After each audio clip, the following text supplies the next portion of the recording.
करें।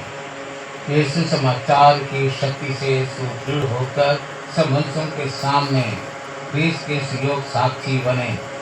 इन्हें सुयोग सुशोधन मिले। ये सद्गुण संपन्न माता पिता बने रहें।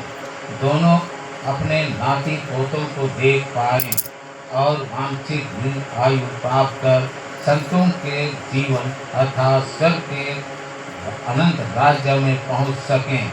हमारे प्रभु क्रिस्त के द्वारा आमीन।